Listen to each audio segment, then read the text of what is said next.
Hello fresh mind, welcome to fundamental learning.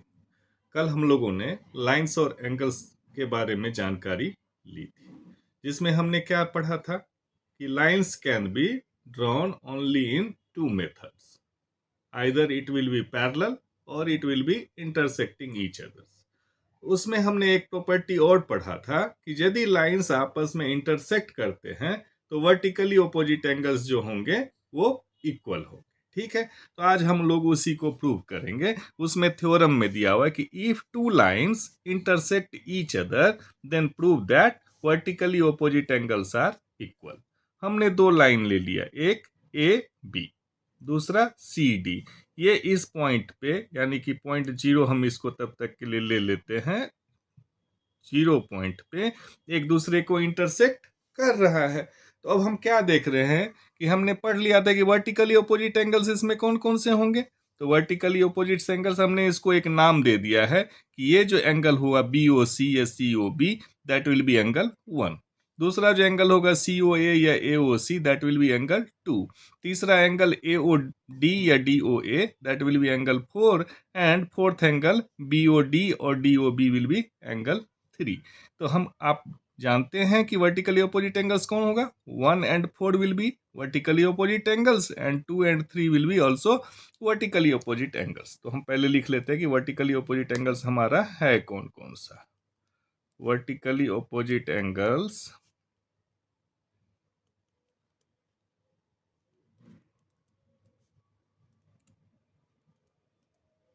R angle 1 and angle 4।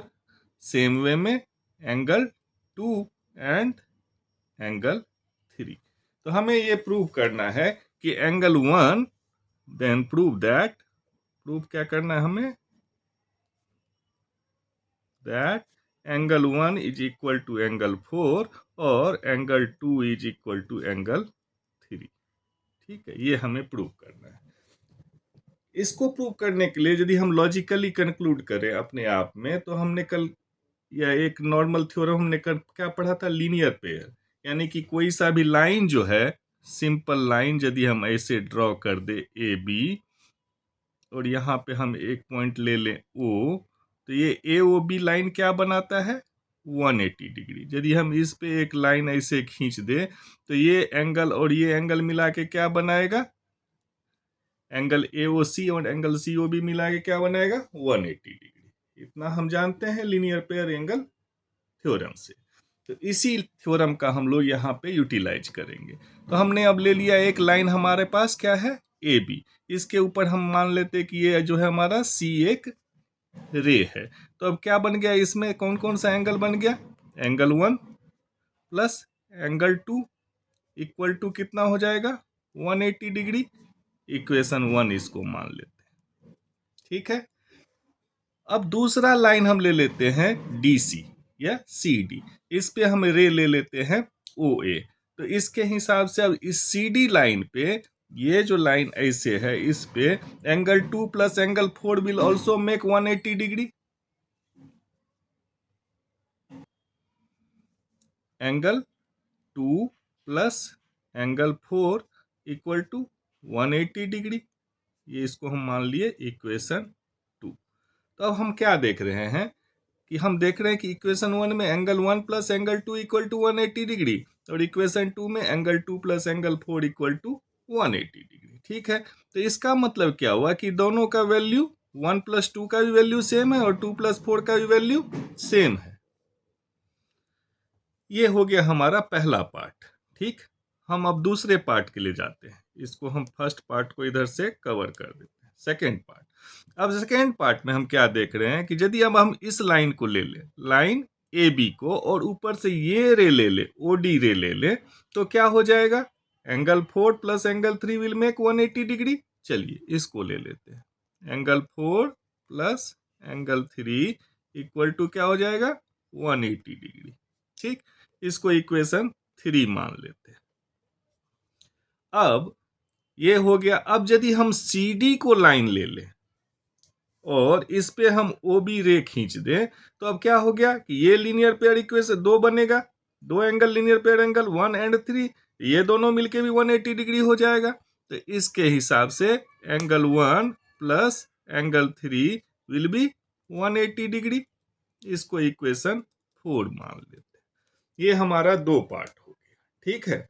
अब हम equation 1 से equation 2 को minus कर देते हैं।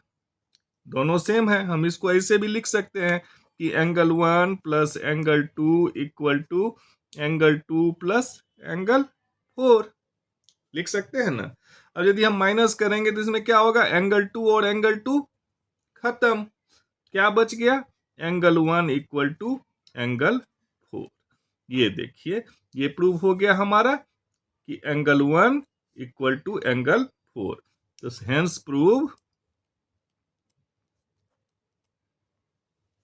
Proved angle 1 equal to angle 4 which is vertically opposite. अब फर्स्ट पार्ट था ये, अब सेकेंड पार्ट में हम आ जाते हैं। सेकेंड पार्ट में हमको क्या प्रूव करना था कि एंगल 2 और एंगल 3 सेम है, ठीक है। अब इसमें क्या देख रहे हैं हम, एंगल 2 और एंगल 3 सेम के लिए हम क्या देखेंगे, हम यदि इस दोनों को ले लेंगे, ये लाइन ए बी लाइन पे और सी डी लाइन पे, तो हमें क्या मिल जाएगा, हमें 2 और 3 को प्रूव करना है। तो हम यदि ये ले ले कि angle 1 plus angle 2 equal to 180 degree equation 1, और दूसरा angle 1 plus angle 3 equal to 180 degree equation 4। तो अब हम बाय कंपेयरिंग इक्वेशन 1 एंड 4, ठीक है। तो इक्वेशन 1 में क्या था, angle 1 plus angle 2 equal to 180 degree, और इक्वेशन 4 में क्या है हमारा, angle 1 plus angle 3 equal to 180 degree, ठीक है। अब ये दोनों सेम हो गया तो हम इसको लिख सकते हैं, angle 1 plus angle 2 equal to angle 1 plus angle 3, ठीक। अब ये एंगल 1 और एंगल 1 माइनस होके कैंसिल, क्या बच गया, angle 2 equal to angle 3। Hence proved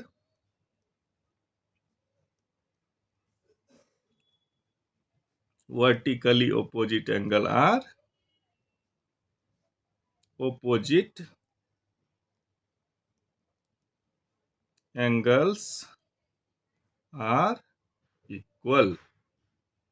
ये जो थ्योरम था हमारा, ये इस तरीके से हम इसको प्रूव कर सकते हैं। यदि कहीं कोई डाउट आए या नहीं समझ में आए, हालांकि ये बहुत इजी है, फिर भी यदि नहीं समझ में आए तो आप हमें कमेंट करके बता सकते हैं। Thank you.